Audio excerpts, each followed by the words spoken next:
Paz, irmãos. Hoje eu gostaria de trazer uma mensagem. E eu gostaria que os irmãos abrissem comigo em Lucas 2:41.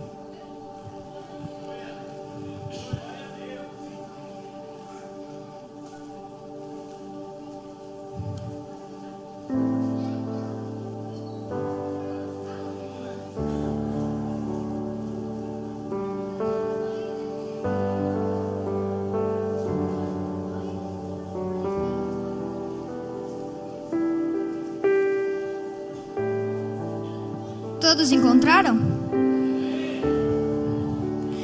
Ora, todos os anos iam seus pais a Jerusalém à festa da Páscoa. E tendo ele já 12 anos, subiram a Jerusalém segundo o costume do dia da festa.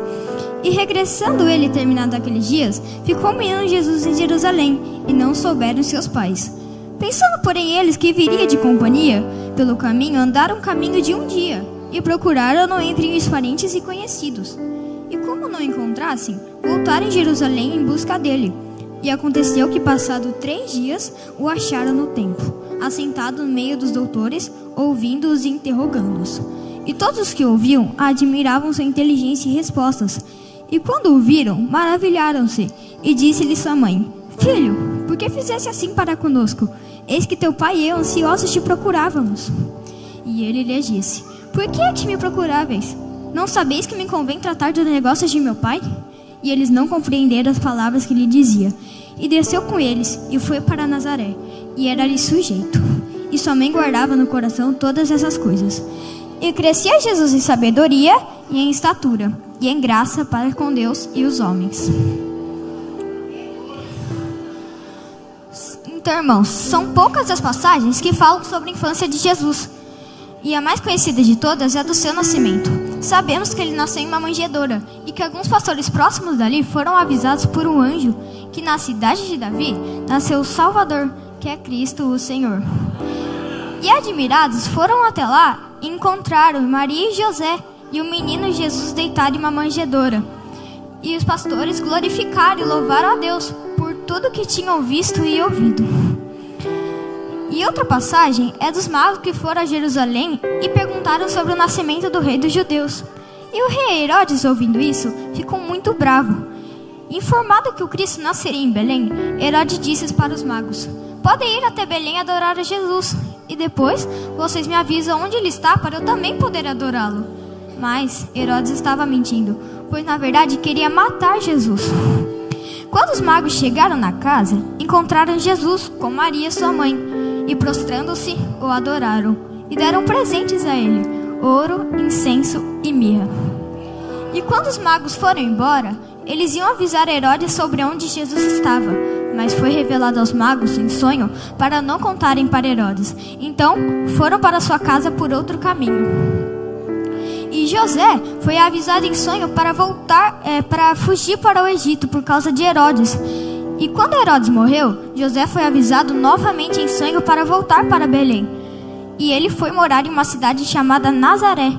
Por causa disso, Jesus era chamado Nazareno. E outra passagem é a que acabamos de ler em Lucas 2:41-52. Aqui, Jesus tinha 12 anos de idade. E conforme o costume dos judeus, eles subiam de ano em ano para Jerusalém à festa da Páscoa. E quando seus pais voltaram, Jesus permaneceu em Jerusalém. E seus pais, sentindo falta dele, o procuraram. E somente 3 dias depois o encontraram, assentado no meio dos doutores, ouvindo-os e interrogando-os. E todos os que ouviam admiravam sua inteligência e respostas. E Jesus voltou com seus pais para Nazaré, e era-lhe sujeito. E crescia Jesus em sabedoria, e em estatura, e em graça para com Deus e os homens. Podemos aprender, irmãos, várias lições com essa passagem que acabamos de ler. Eu gostaria de trazer 3 coisas que poderemos aprender. Primeira, vejam comigo nos versículos 46 e 47.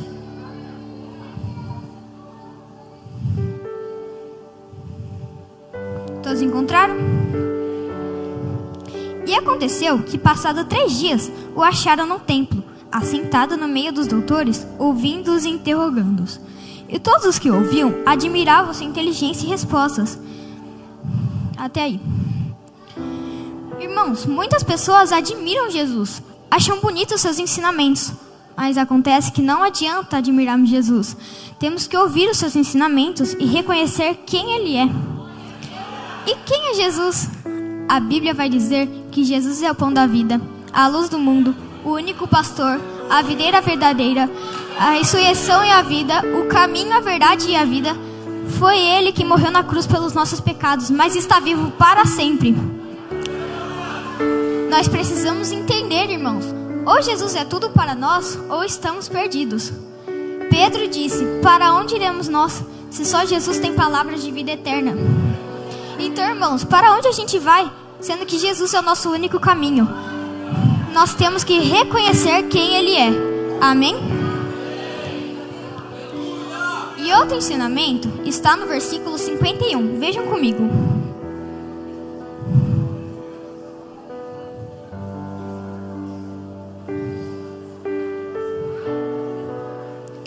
E desceu com eles e foi para Nazaré, e era-lhe sujeito.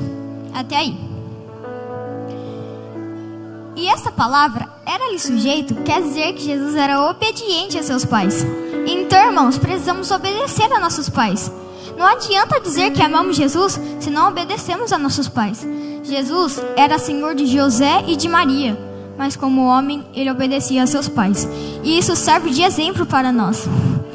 E agora, irmãos, eu gostaria de contar uma história que aconteceu comigo. Foi assim, quando a minha casa estava construindo, a parede já estava erguida, já estava bem alto. E do meu lado tinha um monte de areia, mais ou menos dessa altura. Aí eu olhei para o monte, olhei para o telhado e pensei: por que não pular do telhado na areia? Perguntei para meus pais, eles ficaram meio assim de deixar, né? Mas eles deixaram. Minha mãe estava embaixo gravando e meu pai estava lá em cima para pular comigo.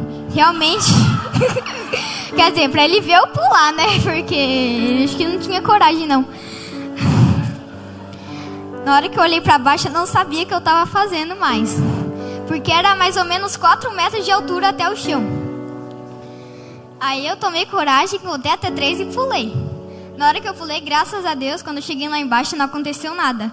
Mas não era difícil de se machucar, porque a altura era muito alta. E os meus pais falam que até hoje eles se arrependem de ter deixado. Irmãos, eu tenho vontade de pular de novo, porque foi bem legal. Mas eu sei que os meus pais não vão deixar porque eu posso me machucar. Então eu tenho que obedecer a eles. Então, irmãos, vocês veem a importância de obedecer a nossos pais? Eles querem o melhor para nós. Então, por isso, vamos obedecer a nossos pais. E para finalizar, vejam comigo no versículo 52.